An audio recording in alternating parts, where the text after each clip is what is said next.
क्या आपको पता है एक बार एक प्रेस कॉन्फ्रेंस में क्रिस्टियानो रोनाल्डो ने कोका कोला को एक ऐसा झटका दिया जिससे कोका कोला कंपनी पूरी तरीके से हिल गई थी। और ये झटका कोई मामूली झटका नहीं था बल्कि 30 करोड़ रुपए का था। और एक बार एक व्यक्ति हवाई जहाज में से $2 लाख लूटकर फरार हो गया। पर कैसे, बस वीडियो एंड तक देखो, पता चल जाएगा। और आज मैं आपको एक ऐसे बुक के बारे में बताने वाला हूँ जिसकी कहानी सुनकर आप पूरी तरीके से हिल जाओगे। और क्या आपको पता है सबसे पहले स्पेस में कौन गया था? तो चलिए आज हम आपको कुछ ऐसे ही सवालों के जवाब देते हैं। So without any wasting time video शुरू करते हैं। दोस्तों, आपने कई बार देखा होगा कि इस शख्स के पास इतनी दौलत है, इतनी जमीन जायदाद है, लेकिन क्या आपने कभी ये सोचा है क्या दौलत केवल इंसानों के पास ही होती है? तो दोस्तों, आज मैं आपको एक ऐसे विलेज के बारे में बताने वाला हूँ जिसको देखकर आपको पता चल जाएगा कि दौलत सिर्फ इंसानों के पास ही नहीं होती है। तो दोस्तों, ये जो गांव है ये पंजाब के पटियाला जिले में आता है। दोस्तों, इस गांव की खास बात यह है कि इस गांव में लगभग 800 परिवार हैं, लेकिन इन सबको डॉग्स में भगवान नजर आता है। लेकिन ऐसा क्यों? दोस्तों, पटियाला के महाराज ने यह जमीन कुत्तों को दान में दी। उस समय के बाद से ही यह जमीन डॉग्स के नाम ही है। वहाँ पर आप किसी को भी इस जगह के बारे में पूछोगे तो आपको स्थानीय लोग बताएंगे कि सालों से ये जमीन कुत्तों के नाम ही है और ये हमेशा रहेगी। दोस्तों, आप महात्मा बुद्ध के बारे में तो जानते होंगे, लेकिन उनके सिर पर जो बाल है वह दरअसल बाल नहीं है। तो आखिर वह क्या है? तो चलिए मैं बताता हूँ। दोस्तों, दरअसल महात्मा बुद्ध के सिर पर वह बाल नहीं है बल्कि वह स्नेल है। लेकिन दोस्तों, आप सोच रहे होंगे कि ये स्नेल महात्मा बुद्ध के सिर पर क्या कर रहे हैं? तो दोस्तों, इसके पीछे एक छोटी सी कहानी है जो मैं आपको बताने वाला हूँ। दोस्तों, जब महात्मा बुद्ध ने अपने राज्य का त्याग किया था तब उन्होंने अपने सिर का मुंडन भी करवाया था। इसके बाद एक बार गौतम बुद्ध ध्यान में मग्न थे। उस दौरान वह पेड़ के नीचे बैठे थे और साधना कर रहे थे। साधना करते करते वह इतने अधिक ध्यान में लीन हो गए थे कि उन्हें बाहर के बारे में कुछ भी पता नहीं रहा। बाहरी दुनिया को भूलकर वह साधना में डूब गए। जिस समय गौतम बुद्ध साधना में लीन थे उस समय मौसम गर्मी का था और सूरज ठीक गौतम बुद्ध के सिर के ऊपर था। इस दौरान भी गौतम बुद्ध कड़ी तपस्या में लीन थे। इस बीच गौतम बुद्ध के पास से एक स्नेल गुजर रहा था और उस स्नेल की नजर साधना में लीन भगवान बुद्ध पर पड़ी। गौतम बुद्ध को इस रूप में देखकर स्नेल रुक गया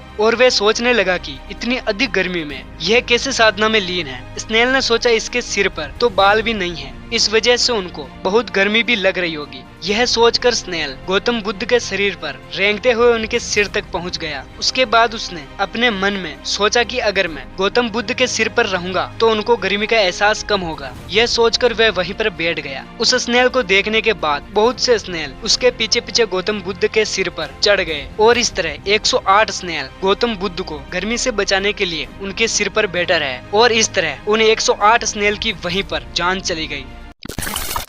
दोस्तों, अभी थोड़े ही दिनों की बात है, तब एक प्रेस कॉन्फ्रेंस हुई थी। तब क्रिस्टियानो रोनाल्डो के सामने 2 कोका कोला की बोतल्स थी। उन बोतल्स को देखकर क्रिस्टियानो रोनाल्डो ने उनको साइड में रख दिया और उन्होंने कैमरे की तरफ देखकर ये इशारे किए। दोस्तों, आपको यकीन नहीं होगा, केवल एक ही इशारे से करीब 30 करोड़ का नुकसान हो गया था। और दोस्तों, जिसको भी क्रिस्टियानो रोनाल्डो के बारे में नहीं पता है उनकी इन्फॉर्मेशन के लिए बता दे कि क्रिस्टियानो रोनाल्डो दुनिया के सबसे फिट प्लेयर में से एक है। ऑल वर्ल्ड में सबसे ज्यादा इंस्टाग्राम पर फॉलोअर्स भी इनके हैं। दोस्तों, इनकी लोकप्रियता तो आपको पता चल गई होगी। इस वजह से केवल उनके एक इशारे पर कोका कोला को 30 करोड़ का नुकसान हो गया था। ये बात है 3 नवंबर 1950 के दिन की। इस दिन एक स्पेसक्राफ्ट स्पुतनिक 2 को लॉन्च किया गया और इस स्पेसक्राफ्ट में एक डॉगी को भेजा गया और इस डॉगी का नाम लाइका था और ये डॉगी स्पेस का पहला यात्री भी था। लाइका को एक तरीके से परीक्षण के लिए भेजा गया था। इस मिशन का एक मकसद ये जानना था कि अंतरिक्ष में किसी इंसान को भेजना कितना सुरक्षित है और वहाँ की स्थिति कैसी है। लेकिन लाइका को स्पेस में तो भेज दिया गया, परंतु स्पेसक्राफ्ट का तापमान ज्यादा बढ़ जाने की वजह से लाइका की मौत हो गई और करीब 5 महीने बाद स्पेसक्राफ्ट वापस आते समय अर्थ के एटमॉस्फेयर में जलकर खत्म हो गया। तो दोस्तों, लाइका के लिए एक लाइक तो बनता है।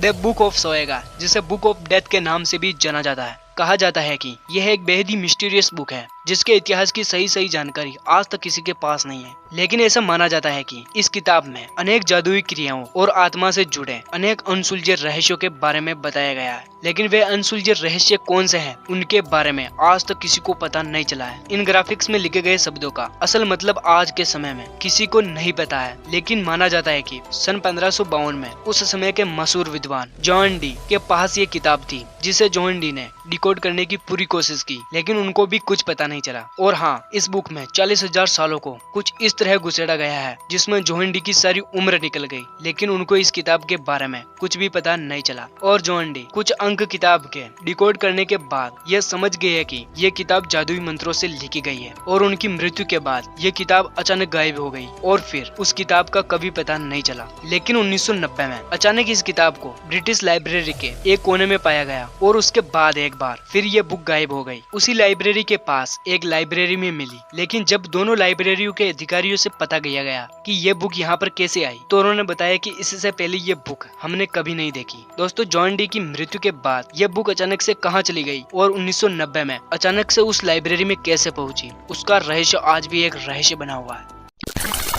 ये घटना है 24 नवंबर 1971 की। अपनी योजना के तहत डीबी कूपर अमेरिका के एयरपोर्ट पहुंचा। रोज की तरह उस दिन भी एयरपोर्ट का माहौल आम था। वहां मौजूद यात्री यहाँ से वहां जा रहे थे, अपने हाथ में काला बैग लिए और काला कोट पहने। कूपर टिकट काउंटर की ओर पहुंचता है। उसने $20 देकर काउंटर से फ्लाइट का टिकट खरीदा। टिकट लेकर कूपर सीधा प्लेन की ओर बढ़ा। वह एयर होस्टेस को टिकट दिखाकर प्लेन में बैठ गया। उस दौरान में एयरपोर्ट पर कोई खास सुरक्षा का इंतजाम भी नहीं होता था। कूपर ने बाकी पैसेंजर की अपना सामान लॉफ्ट में न रखकर अपने पास ही रखा। पोर्टलैंड से सिएटल की दूरी सिर्फ 30 मिनट की थी, इसलिए कूपर ने बिना देर किए खौफ का खेल शुरू कर दिया। उसने पास ही बैठी एयर होस्टेस को एक लेटर दिया। एयर होस्टेस को लगा कि कूपर कोई बिजनेसमैन है और उससे फ्लर्ट कर रहा है, लेकिन जैसे ही एयर होस्टेस ने लेटर को खोला तो उसके होश उड़ गए। उस कागज में लिखा था, मैडम मेरे पास बॉम्ब है, प्लीज मेरे पास आकर बैठ जाए और जैसा कहता हूँ वैसा ही करे। कूपर ने कहा कि नजदीकी एयरपोर्ट पर